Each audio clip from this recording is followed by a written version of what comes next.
In 1972, the federal government expropriated 18,600 acres of the richest farmland in Canada to build a second international airport for Toronto. 4 of the 5 busiest airports in the world could all fit within the enormous area expropriated. Atlanta's Hartsfield-Jackson, with 4,700 acres, handled 92 million passengers in 2011. London Heathrow, occupying just over 3,000 acres, handled 70 million passengers. Chicago's O'Hare, with 7,200 acres, handled 66 million passengers.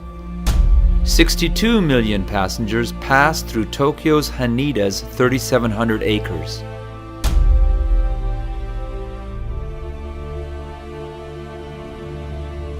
In 1972, Transport Canada projected 62 million passengers annually would pass through Pearson by the year 2000. Yet even in 2012, Pearson handled fewer than 35 million.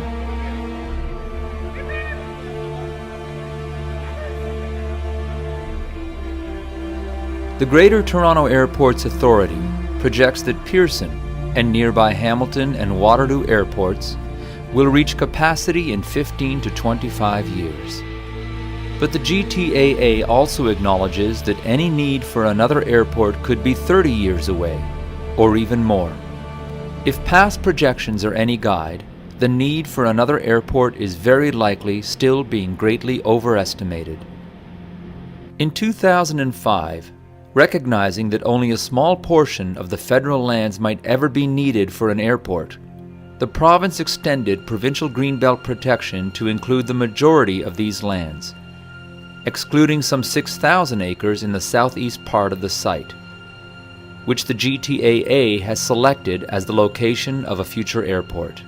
This excluded area is considerably larger than Pearson, or even than Atlanta, which currently handles almost 3 times Pearson's passenger traffic. In 2012, the federal government announced its intention to create the Rouge National Park, with boundaries that will include the 5,000-acre Markham portion of the federal lands. So of the expropriated 18,600 acres, the westernmost 5,000 will become part of the park, and some 6,000 in the southeast portion outside the Greenbelt would be the location of an airport should it ever be needed. This leaves in limbo 7,600 acres in the middle of the site.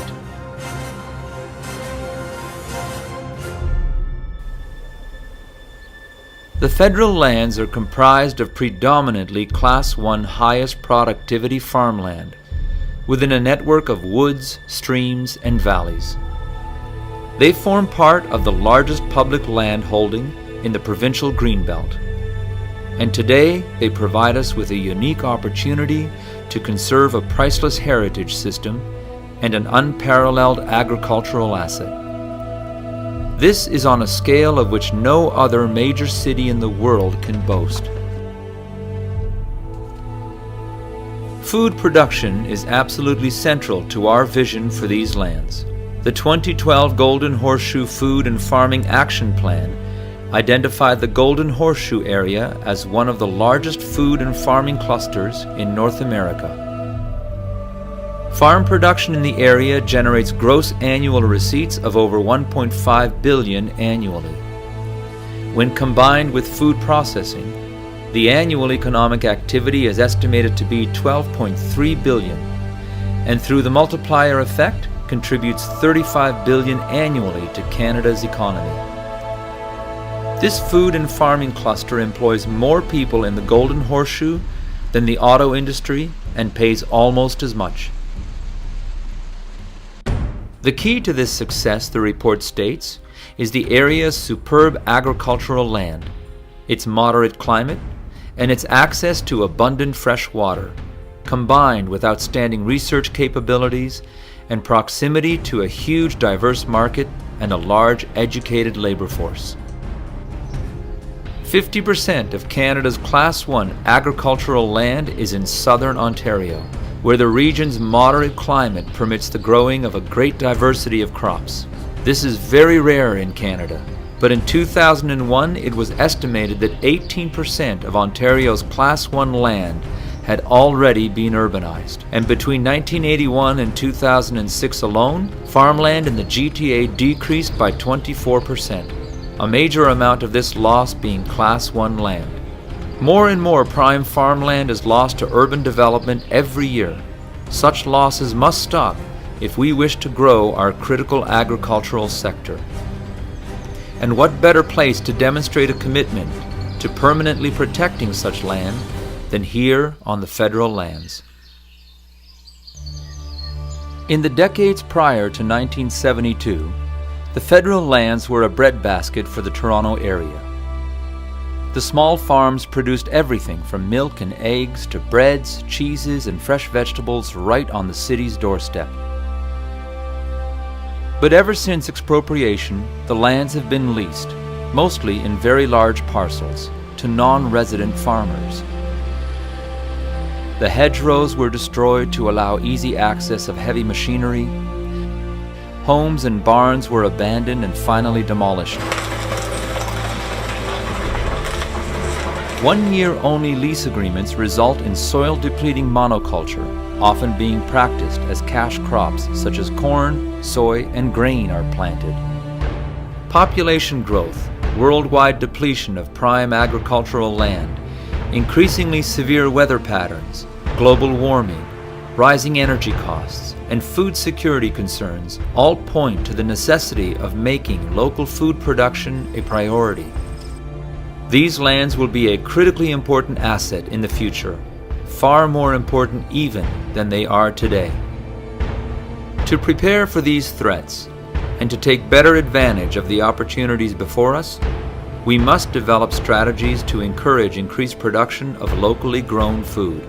We must foster innovation, and we must support sustainability.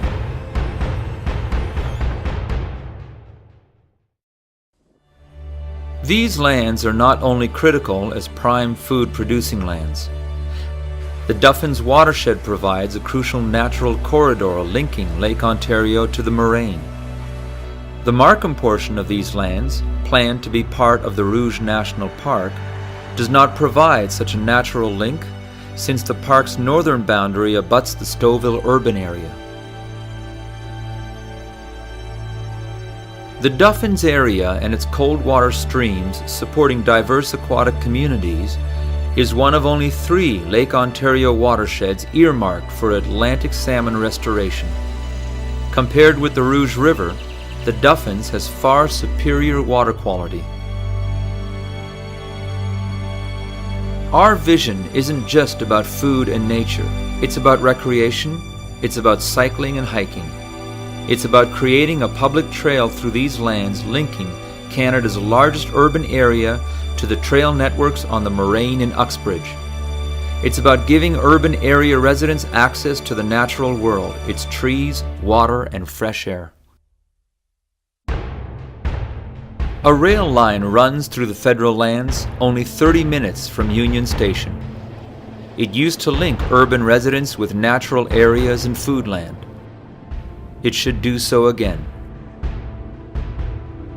There is a clear strategy for these lands. First, extend permanent protection not only to the 5,000 acres in Markham for the Rouge Park, but also to the abutting 7,600 acres of prime farm and valley lands to the east that fall within the Greenbelt. These lands provide an absolutely essential natural link to the Moraine, and a previous federal government already agreed to permanently protect the Moraine portion. Second, commit to pursuing the unique opportunities these lands have to offer as prime food land and as nature and trail corridors. Third, and this is absolutely vital, put in place a management structure to take advantage of these opportunities, a structure that will provide effective ongoing stewardship and management of all the lands. To achieve these goals, one management option would be to expand the park itself, or at least to expand Parks Canada's responsibilities. to include the Durham lands falling within the provincial green belt.